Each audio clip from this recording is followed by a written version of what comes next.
The views expressed and the opinions given by the individual host, guest, random reptoid, or chupacabra may not necessarily reflect those of AM 950 Radio, its affiliates, or its sponsors. Now, it's time to step into the unknown.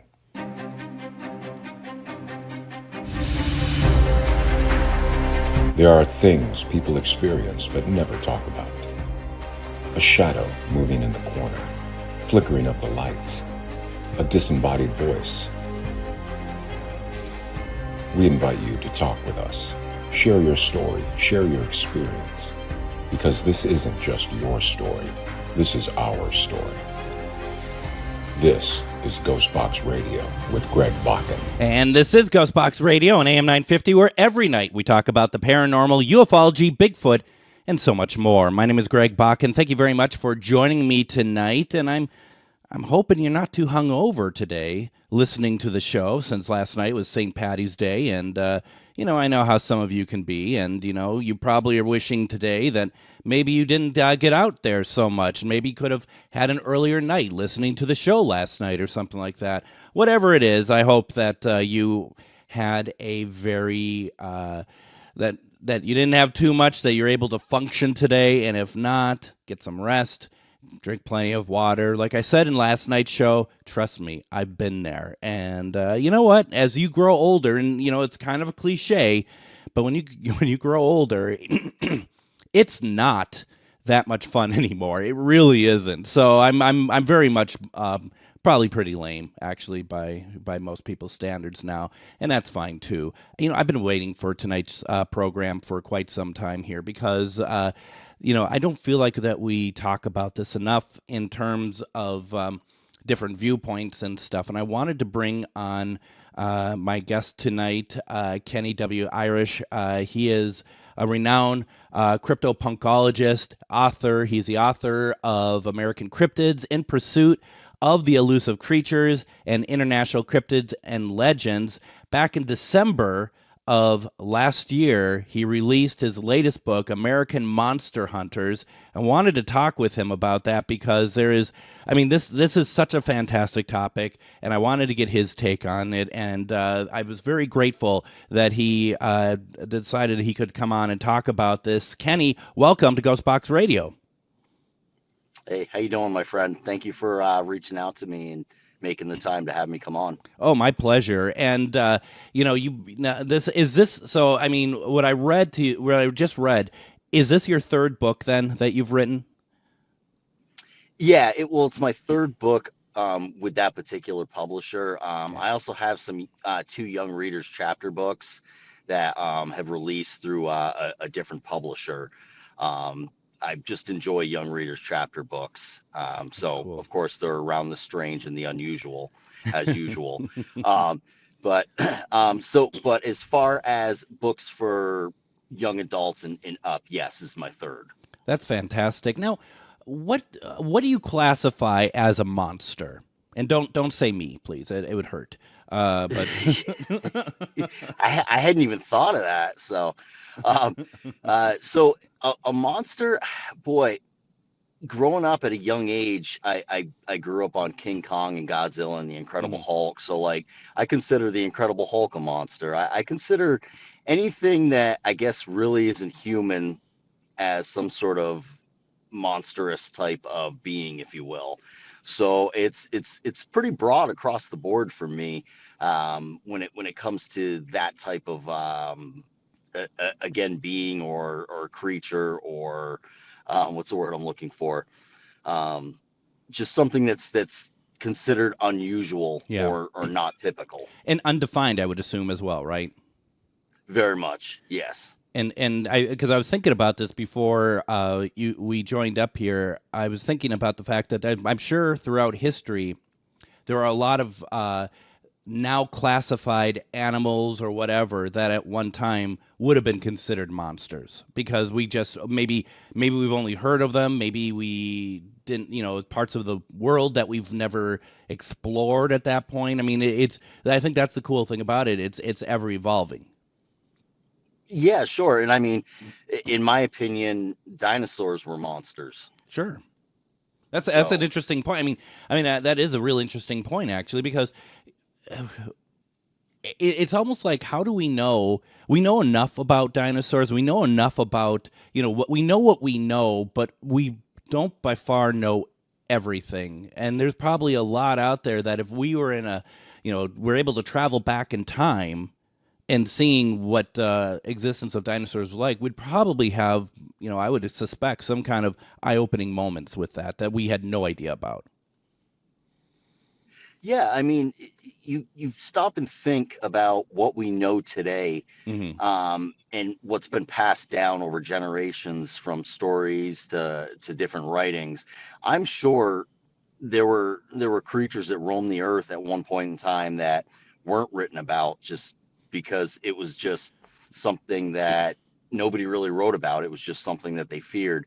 Um, but I also think a lot of the legends that we have today that really have no evidence today to back it up doesn't mean back in the day that there wasn't some type of evidence. And what I mean by that is the simple fact that um, they may have had hairs back then. They may have had different type of DNA things back then that Mm-hmm. obviously they just didn't have the technology to test for. That just isn't on the books today, for the simple fact that they just didn't have certain things back then. So again, a lot of the different legends and lore that we read about that we have no real evidence on, maybe back then it did exist and it just doesn't now. I mean, it's kind of a lame way to approach it, but at the same time, for myself to think that because we don't have something in our hands today, it doesn't mean that 400, 500 years ago that there wasn't something in somebody's hands. Absolutely. I think that's a great point. And I think in kind of a mild way to your point, and maybe you tell me if I'm barking up the wrong tree here. I'm thinking about Jurassic Park. And I think by the time you get to the third film, Velociraptors, they introduced a version of Velociraptors that had feathers to them. And that, because that was something that was, and I don't follow enough to know whether or not Velociraptors still considered might have had feathers of any kind on them, but that was kind of a new development that came up between when the Jurassic Park films were being created originally to the time you get to the third one, that was seemed to be a new discovery, so to speak. And so I mean, it's just you just don't know. We don't know what we don't know, I guess, is a great way of putting it, because we really don't. Sure. Yeah. And to be honest with you, I think that's kind of what keeps me going and kind of excited about it. Um, for the simple fact that it's the unknown, it's the legend behind it that really excites me. I mean, I think back to years ago. I mean, when I was just a young kid running around, the unknown was what really got me excited. Like, just from something simple like just walking in the woods by Yep. yourself, Yep. the unknown of what's around you, what could be potentially watching you. And that just kind of stayed with me through the years. And I always joke that when all my friends grew out of liking monsters and wanted to like become like adults, I was that guy who kind of still sat off to the side and tried to not like the subjects. But I could never completely let it go. And then I finally got to a point where I'm like, you know what, I'm just, this is part of who I am. Yep. It's a passion from a young age. So I've just hung on to it and ran with it. I like that too, and I think I'll have a lot of people, and you might be one of them, are just going to kind of groan when I say this. Sometimes I don't know if I want to know the truth behind certain aspects of certain things, because I don't want to. There is a bit of that wonderful imagination. I know exactly what you're talking about. Being even, especially if you're on the outside of the woods, you can see the woods, you can hear stuff going on in the woods, and you're kind of like, "Oh, I wonder what's in there that I don't know. Is it watching me? Is it, there's something wonderful and a little frightening, but not horrific. It's just that, like you just said, the unknown, the unexplained. I love that stuff.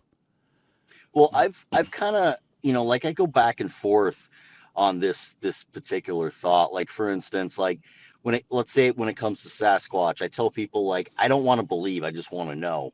But then at the same time, I really don't want to know either, because what gets me excited about the subject, going back to what we were just saying, is the unknown and not 100% knowing.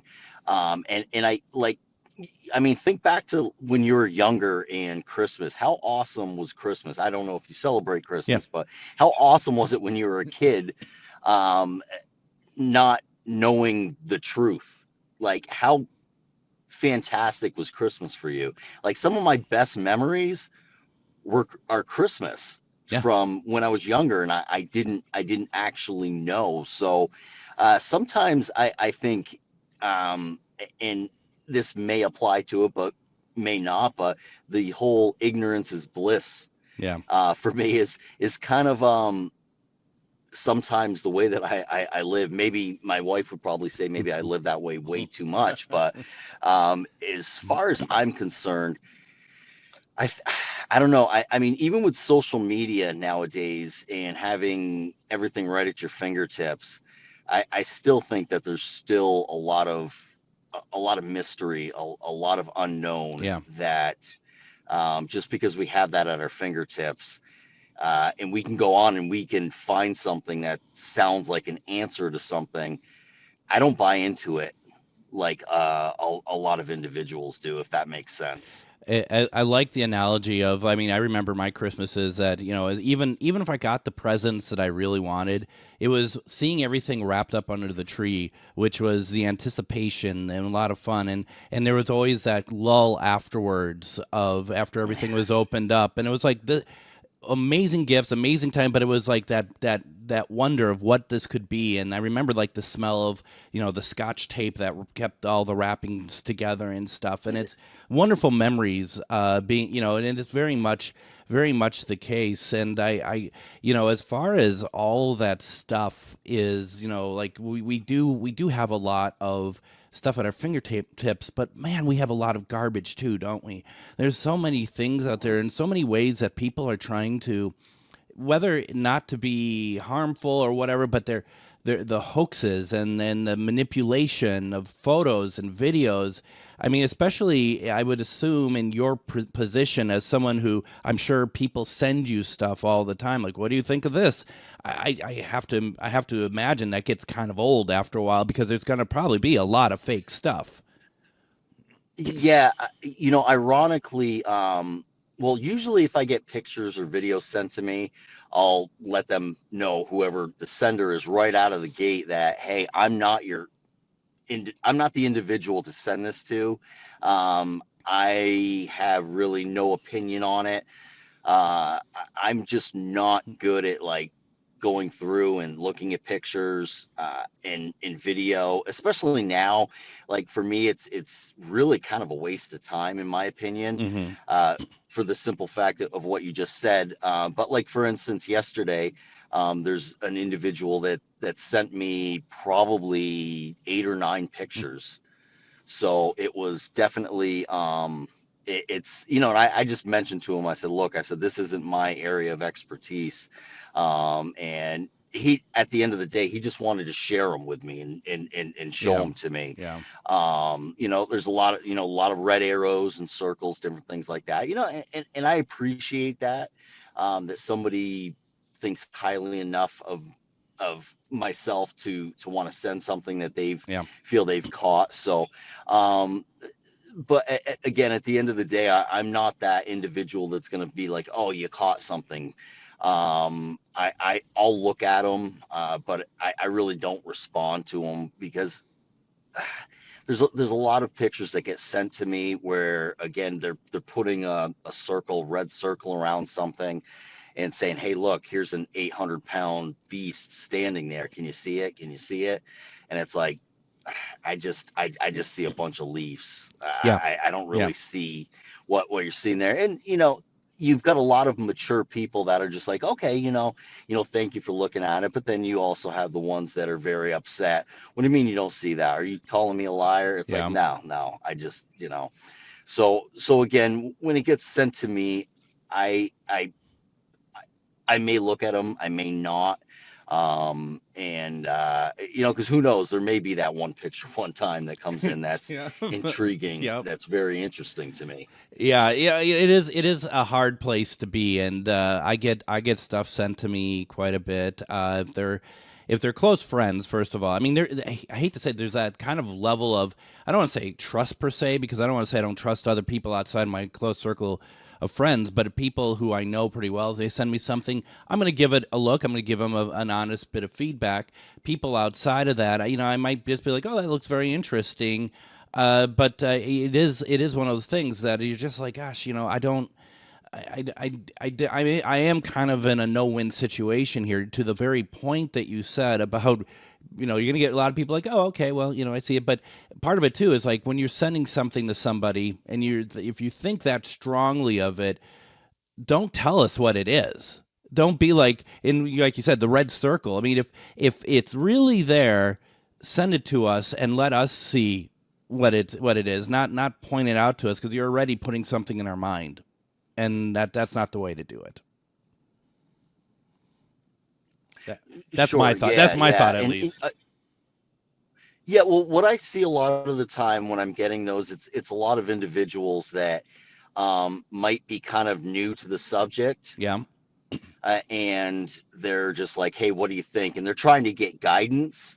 So I'm always careful about how I speak, or what I write back, because again, there are individuals that are new that are coming into it, and they're really looking for guidance, not necessarily an opinion. So to be able to try to differentiate that can be very hard. Yeah. But I think if you approach anything that's sent to you with an attitude of not that anybody's trying to pull anything over on you, I know for me, it makes it a lot easier for me to look at pictures and look at videos that somebody might send me. Mm-hmm, mm-hmm. Absolutely. Why don't we go ahead and do this? Let's take our first break. When we come back, I want to get into the book itself. And I've been wanting to talk about this for a while. The name of the book is American Monster Hunters, authored by Kenney W. Irish. We're going to get into the book. Stick around. You're listening to GhostBox Radio on AM 950.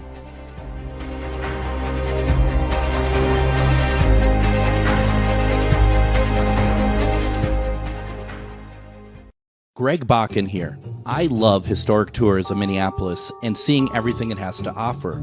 But if you know me, I like to include a little spooky in my tours, which is why I found the perfect combination. Minneapolis Trolley Tours does this amazing candlelight ghost tour that you have to check out. It's an extremely immersive experience. It's a trolley trip that starts out at a haunted mansion, traveling around Minneapolis locations exposing ghost stories that the public and business owners would rather left untold. Then a tour of the aforementioned haunted mansion where ghosts of past residents from the 1800s reside, plus a lot of surprises to discover. Next, experience Gertrude's After Hours. Did I mention Gertrude is the mansion's most famous ghost? Maybe she'll show up. And you finish up the tour at Gertrude's Lounge in the haunted basement of the mansion with refreshments and Q&A. The trolleys are climate controlled and the mansion is restored to perfection. Check out MinneapolisTrolleyTours.com for more information. Greg Bakun here. I've told you about the out-of-the-world roast beef sandwiches at Maverick's Real Roast Beef, but I haven't told you about their Philly steak sandwiches, turkey bacon avocado sandwich, BLT, crispy chicken, fish sandwiches, brisket, or pulled pork. Okay, you get the idea. They make a lot of delicious food to the same standard as their famous roast beef sandwiches, and now I'm starving. I'm going to go to Maverick's Real Roast Beef off Lexington and Roseville, and you need to go too. Check out their menu at mavericksbeef.com. Have you ever met someone who not only can help you on a deep spiritual level, but also potentially change your life? Refined Divine is an extremely gifted psychic medium who travels the nation and lives right here in the Midwest. And she offers mediumship, mentorship, house and business parties, energy healing, palm readings, and so much more. Refined Divine has helped thousands, and she can help you. Hi, this is Psychic Medium Deb. I cannot wait to hear from you. You can go to refineddivinepsychic.com. Join us on Thursday, March 20th for a special live 2-hour GhostBox Radio event starting at the special time of 9 p.m. Travis Walton was abducted by aliens November 5th, 1975, and wrote about his experience in his book, The Walton Experience. I felt like I was dying, and this is what really fueled the panic when I finally laid eyes on these creatures. They came around the table, and the three of them were coming towards me, and I just grabbed something from behind me and started swinging it at them. The book was later made into the 1993 film Fire in the Sky. Travis Walton, along with Jennifer Stein, director of the film, Travis Walton the movie, will join me for this special 2-hour live interview along with questions from callers. Join us for the live Travis Walton GhostBox Radio 2-hour special, Thursday, March 20th at the special time of 9 p.m.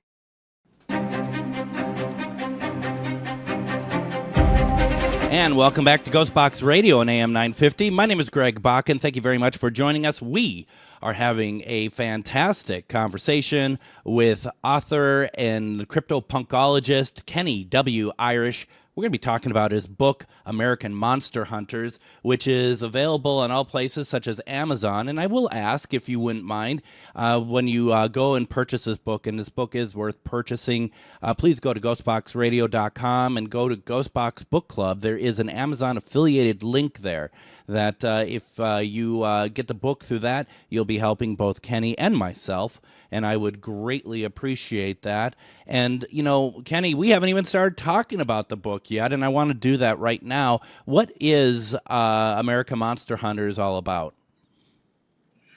Absolutely. It was a project that I was really kind of going over in my head for a long time of how I wanted to do it. So it's basically, I mean, there's so many different individuals out there, researchers, investigators that are just completely awesome. But there were a handful of them that I had followed for years, and I really wanted to put something together that was about them and not necessarily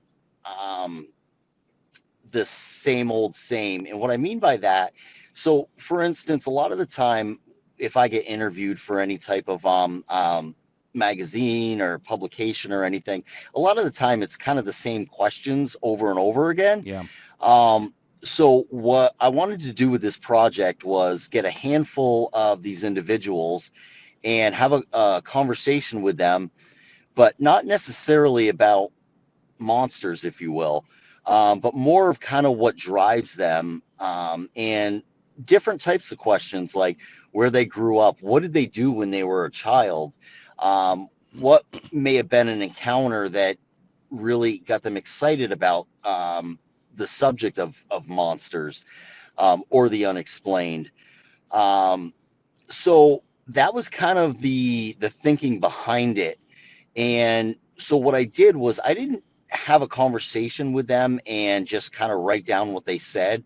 I actually recorded what they said, so that way when it got put down on paper, it was their words. So you're not picking up a publication necessarily that I wrote. You're picking up a publication which is in each individual's own words, their lingo, their way of saying certain stories or certain events in their life. It's not me going through putting it down how I think it should be read. Like, for instance, again, I've read some interviews back that were put in different publications, and I'm like, boy, that wasn't what I was trying to say at all, the way it came across. So there are some very large names in this book, and there are things that you'll find out about them that these are individuals I followed for years. I had no idea about certain things. Like, there's one individual, like they're on their third marriage. Not that that matters, but I just never knew that. There was another individual who got hit by a police car when they were a little boy and were told that they would never walk again. That's in the book as well. I'm not going to give away who it was, but these weird things that you may not know about each individual, and it's in this book. Some things right down to what their favorite holiday is and why. instead of just the, hey, what got you into this type of conversations. So, and the other thing is, I wanted this to be the best that it could potentially be. So there were multiple times that it got sent to each individual where they were able to go through it and say exactly, hey, wait a minute, this didn't translate how I wanted it to. So they were able to go in and make the correction. So when it got sent back to me, I was publishing what it is and how they wanted it to read. So again, this book really isn't necessarily about me, even though my name's on it. It's about them and what they have brought to the table. And it's more of a kind of like I don't want to say tribute, because tribute really sounds like somebody that's passed, Yeah. but more of in honoring them and who they are, not just their what's the word I'm looking for, or phrase, not just what they've done in the field of cryptozoology, but in a lot of sense, what do they do outside of the field of cryptozoology? So you really get to know the individual more on a personal basis and actually have that history right at your fingertips.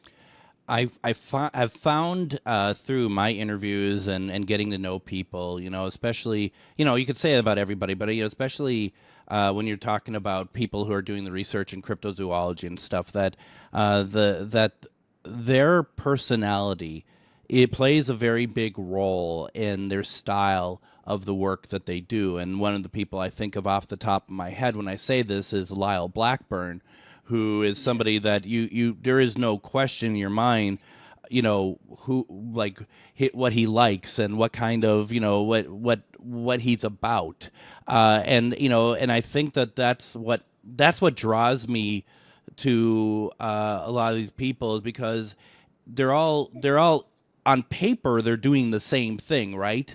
But they're not. Mhm. And their personality is Right. what's guiding them and guiding their intuition to how they want to do the research. And I love the idea that you can get beyond the surface level, which is still interesting, but you're getting deeper. And because sometimes we do want to know more about these people. We want to dig a little bit deeper, and it is, if they're willing to share it, I'm willing to read it. Yeah, and you mentioned Lyle, which Lyle is in the book. Yep. Lyle's a fantastic guy. Mm-hmm. And there's so much more to Lyle than what meets the eye in what he does. Like, he's got a little hobby that he does, and I'm not talking about his band, but something that I didn't realize he did it. It would probably not come up in normal conversation, but I thought it was really, really cool. And so that's what the reader's going to get in this publication from each individual that's in it, something that you've probably never heard of. And that's kind of what I wanted to bring to the table, was not the same old. And that's kind of what I've done with the two previous books, International Cryptids and Legends and American Cryptids. Originally, when I was writing those books, I was writing them just like every other book was written. Chapter 1, Wendigo, Chapter 3, Chupacabra. And then I was like, wait a minute, all the greats have already covered all this. How do I write something different? And how do I approach this differently? So actually, I'd say all three of the books, it's a similar formula where I write it as if I'm a tour guide and I'm taking you on a tour across the country. With International Cryptids, it's like I'm taking you on a tour outside of the US to different countries. And with American Monster Hunters, it's written as if I'm taking you on a tour across the country to sit down with each one of these individuals that's in the book. That's cool. That's really cool. And I can't imagine that that these researchers, I mean, it's par for the course when you get interviewed that you're going to be asked a lot of the same questions. We all understand that. We know that there's certain questions that even though the interviewer even knows the answer to, they still feel like they need to ask that question. But I can imagine that these people that you interviewed for the book, they must have loved the fact that, for once, these are different type of questions. They're a little bit different, and it's as much as somebody wants to be, a cryptozoology researcher or something, that it's nice to know that I'm not defined by that as well. There's a lot more to me than that. Agreed, 100%. And so that was another, again, driving factor behind what I wanted to do, because usually every interview that I've done, every podcast, it's a lot of the same questions. And that's not a bad thing, No. because it's important, because you get there's a lot of individuals that have never met you or maybe never heard your story. So those questions are important. So they are important to ask. As somebody who gets asked a lot of the same questions, I wanted to do something a little refreshing, where it's like if somebody was to pick up American Monster Hunters and they hadn't heard of Ken Gerard, and they read it, well, they can go on to any podcast and hear a lot more about him based off of a lot of the questions, because it is important for the listener to know how somebody got into the subject. Yep. All those questions are important. So I wanted to approach this with more of a I guess kind of back into the box. A lot of the time we think outside of the box, Right. but more in the box type of thinking, where kind of going back to the basics. And so I think that's I think people will really appreciate it, being able to get both now, where before, and again, I want to make sure that I put this out there, that asking those questions, a lot of those basic questions, those are important Yes. to be asked Yes. on each show. So I don't want anybody to think that I'm No. knocking anything, or I'm bored going on somebody's show. No. Those questions are important, and I'm excited to be able to go on and answer those.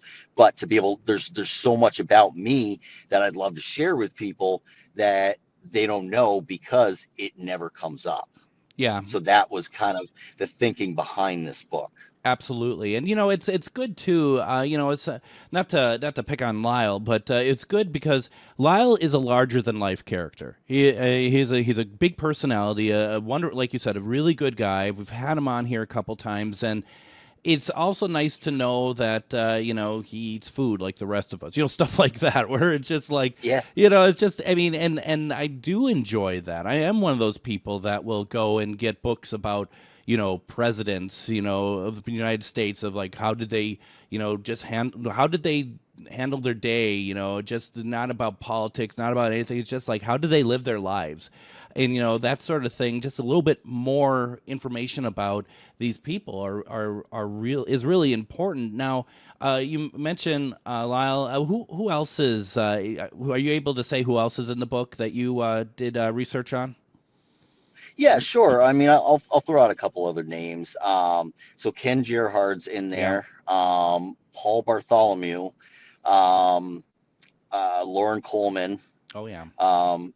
But I will leave it at that. I will let individuals go in and check it out themselves. I think I know one other name. Yeah. So, yeah, very, very, I mean, you've got somebody like Lauren Coleman that, has done so much for the subject as well. Yes. So he's kind of like in my opinion, the finale for the publication. He's kind of like, for me, he's kind of like the godfather. He is. Of the subject, even though there's so many, others that have come and gone. But for me, he's one of the godfathers, in my opinion, of the subject. And again, he's done a lot of work, and he's gotten a lot of he's gotten the subject on the map, along with many of the I'm going to say all the others that are actually in American Monster Hunters. They've all brought something to the table that has been very influential and really pushed the subject, in my opinion.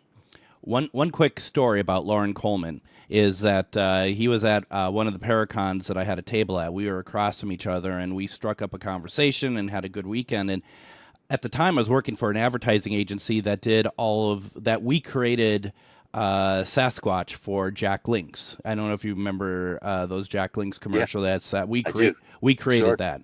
And Jack Link's was so happy with us that they gave us a gold, not real gold, it's Jack Link's after all, but a gold Sasquatch statue. And I shouldn't be saying this, but I don't work for them anymore. The agency hated it. And so they'd only pull it out and put it in the lobby when they knew the client was going to show up for meetings and stuff. And then when the client wasn't showing up, they'd put it away. And so I told Lauren about this, and he said, "Oh, that'd be great to have in my museum."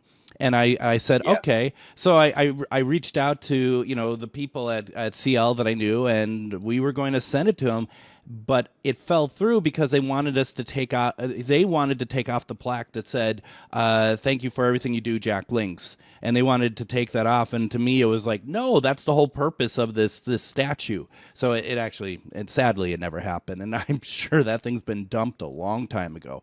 So that's a shame too, because I've been to his museum a couple of times, and it's a very, very, very cool museum. Yes. I've been honored, that the fact that, he carries my books, as well as there was an action figure of me that he has in one of the cabinets there in the museum. So it's a phenomenal museum for anybody who's never been to it. If you're up in Maine, definitely go and check it out. But that's sad that fell through, because I think that would be an amazing piece for for his museum. I do too. Why don't we go ahead and do this? I want to get another break in. When we get back, there's a lot more about this book I want to talk about. Once again, folks, it's called American Monster Hunters, Kenney W. Irish.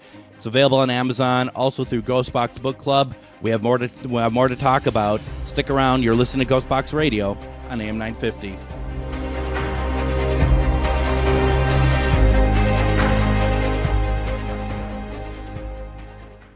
Greg Bakun here. I love historic tours of Minneapolis and seeing everything it has to offer. But if you know me, I like to include a little spooky in my tours, which is why I found the perfect combination. Minneapolis Trolley Tours does this amazing candlelight ghost tour that you have to check out. It's an extremely immersive experience. It's a trolley trip that starts out at a haunted mansion, traveling around Minneapolis locations exposing ghost stories that the public and business owners would rather left untold. Then a tour of the aforementioned haunted mansion where ghosts of past residents from the 1800s reside, plus a lot of surprises to discover. Next, experience Gertrude's After Hours. Did I mention Gertrude is the mansion's most famous ghost? Maybe she'll show up. And you finish up the tour at Gertrude's Lounge in the haunted basement of the mansion with refreshments and Q&A. The trolleys are climate controlled and the mansion is restored to perfection. Check out MinneapolisTrolleyTours.com for more information. Have you ever met someone who not only can help you on a deep spiritual level, but also potentially change your life? Refined Divine is an extremely gifted psychic medium who travels the nation and lives right here in the Midwest. And she offers mediumship, mentorship, house and business parties, energy healing, palm readings, and so much more. Refined Divine has helped thousands, and she can help you. Hi, this is Psychic Medium Deb. I cannot wait to hear from you. You can go to refineddivinepsychic.com. Join us on Thursday, March 20th for a special live 2-hour GhostBox Radio event starting at the special time of 9 p.m. Travis Walton was abducted by aliens November 5th, 1975, and wrote about his experience in his book, The Walton Experience. I felt like I was dying, and this is what really fueled the panic when I finally laid eyes on these creatures. They came around the table, and the three of them were coming towards me, and I just grabbed something from behind me and started swinging it at them.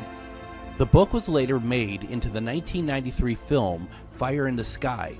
Travis Walton, along with Jennifer Stein, director of the film, Travis Walton the Movie, will join me for this special 2-hour live interview along with questions from callers.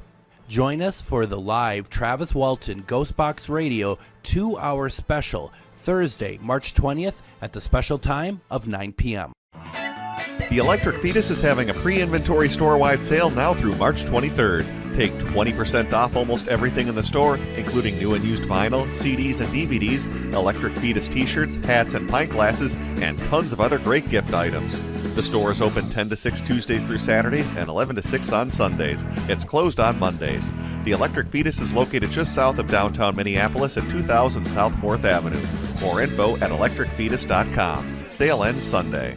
Greg Bakun here. I've told you about the out-of-the-world roast beef sandwiches at Maverick's Real Roast Beef, but I haven't told you about their Philly steak sandwiches, turkey bacon avocado sandwich, BLT, crispy chicken, fish sandwiches, brisket, or pulled pork. Okay, you get the idea. They make a lot of delicious food to the same standard as their famous roast beef sandwiches, and now I'm starving. I'm going to go to Maverick's Real Roast Beef off Lexington and Roseville, and you need to go too. Check out their menu at mavericksbeef.com.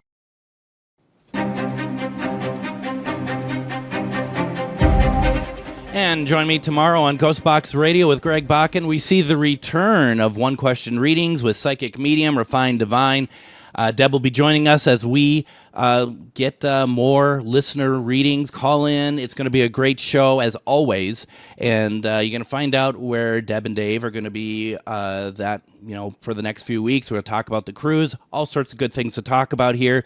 Thursday is the big show. It's a 2-hour special that we're doing, starting at the special time of 9 p.m. Central Standard Time.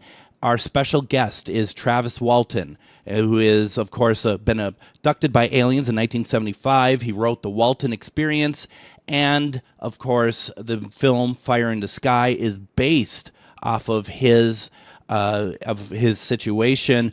We have also director Jennifer Stein with us, who directed Travis Walton, the movie. This is not to be missed. What is also not to be missed is this final segment of the show, as we are talking with author and cryptopunkologist Kenney W. Irish. We are talking about American Monster Hunters. Once again, you can get the book all over the place. I would ask, though, if you wouldn't mind, if you're going to get the book, mosey over to my site, ghostboxradio.com. There's a place called Ghostbox Book Club. Not only is Kenny's book there, but a number of authors who we've had on the show, their books are there as well. Go crazy. Order a bunch. There's Amazon affiliated links. I'd really appreciate it. It helps me out a great deal. We were talking about some of the folks that are in American Monster Hunters, the book that Kenney W. Irish has written. And I'm just thinking to myself, too, Kenny, is that, if you don't know who these people are, and we didn't give away everybody, this is a great reason to get the book as well, because this is a fantastic introduction to who some of these people are. Yeah, no, absolutely. A lot of the individuals in the book, we know them, like we had said earlier in the segment, based off of a TV show that they were in or something, meeting them at a conference. But if you pick up the book and you've maybe heard of them but really didn't know a whole lot about them, it's a great introduction to who they are personally, not just about their passions for the subject, but who they are personally, which is really, really important. And I hope too that the book really kind of humanizes them, because sometimes seeing individuals on different TV shows, at conferences, you've got to wait in line to see them, different things. Every single one of them that's in this publication, they're the type of person where if they saw you in the street, they'd come over and say hi to you. Yeah. So regardless of their reputation and how, I hate saying the word popular, but popular, hey, you give credit where credit's due. They're going to talk to you. They're going to come over to you. If they know you, or you come up to them and you see them in a store, they're going to talk to you. They're going to thank you for coming over and saying hi. They are some of the most humble individuals I have had the pleasure of meeting, and even just some of them I haven't met face to face. Some of them I've just had conversations with, but again, just so humble and grateful. And the book will really, again, it doesn't take anything away from everything that they've accomplished, but I think in a sense it really shows their human side as well, which they're all fantastic, beautiful people. They really are. You know, and it reminds me of a conversation that I had. I was on a podcast, Supernatural Circumstances, with Morgan Knudsen hosts that, and Chad Lewis was on with me, and we were talking, and he brought up a really funny meme that he had seen that was basically a convention, and at the convention was a long line for an actor who played an astronaut that landed on the moon, and next to him is the table of like Neil Armstrong, who did land on the moon, and there's nobody in line to see him. And, you know, I think there is something.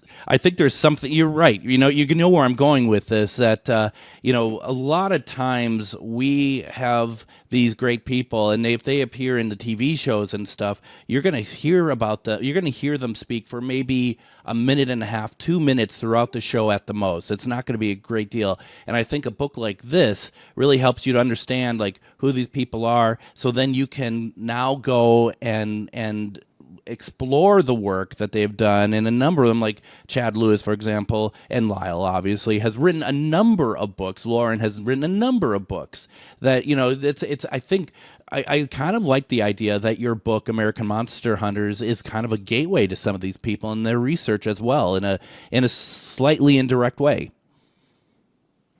Well, what I like about having this book out now too, it gives me an opportunity to not talk about myself. Like that may sound kind of funny, but usually, again, the subjects are all about me and what I've been doing, what I've been writing, what I've been seeing out in the woods, conferences that I'm at, different documentaries, different things like that. The beautiful part about this book is I don't talk about me. I don't have to talk about me. So when we're talking about the book, it's really on the individuals that kind of, in a way, have kind of paved the path for me. Yeah. A lot of them, they did the hard work where, I mean, a lot of people think that, one, that I'm really young. I'm actually not. I'm going to be 51 this year.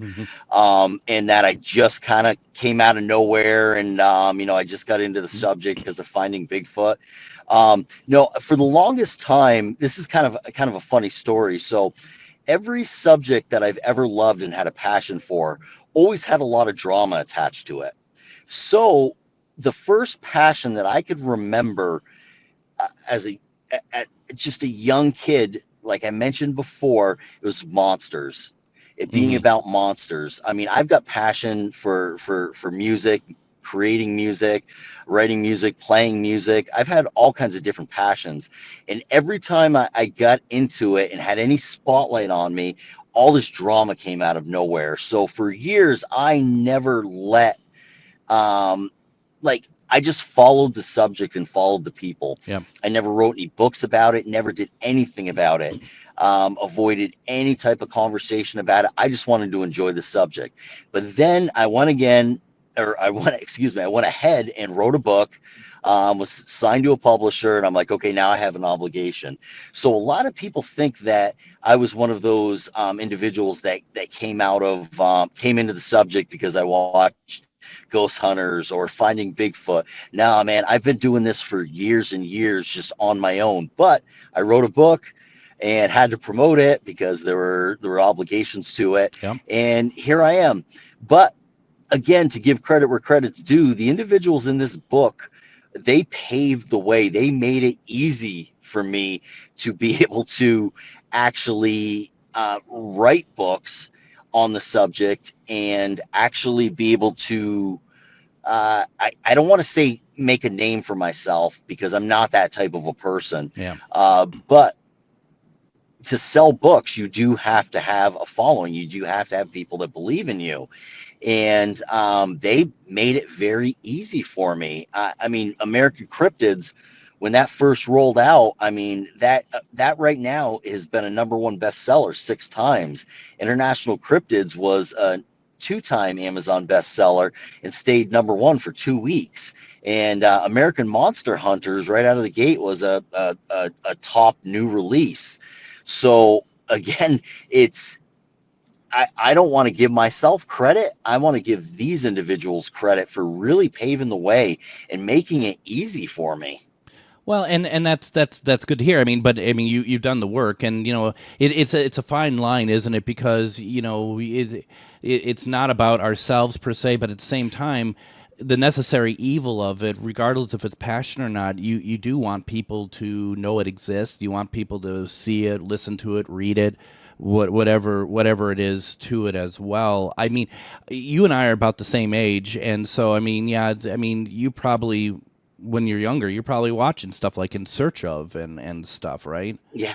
I mean, that to me that's where it started for myself. And that kind of like mystical music that that every time Leonard Nimoy would say, "Do they exist in the woods?" and be some kind of weird, it's sure. That's the stuff that just fired my imagination. So I mean, I love the fact that you do want to give credit to all of them, but I mean, you're doing the work as well, and it's funny that that is kind of how some people perceive it. It's like, oh, this guy came out of nowhere, whatever. It's like, well, no, look at the books, read the books, you'll see that they're worthwhile, and it's just how it works, I think.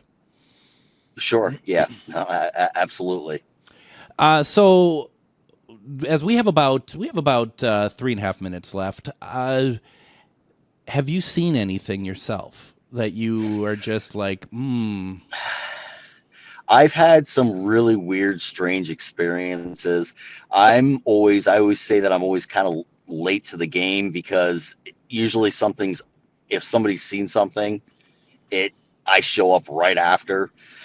So I haven't been lucky enough, but yet I also think I haven't been, like, I don't know. So, for some people, they say once you see something, it changes you. So I guess in a sense, I'm kind of happy that I haven't necessarily seen anything.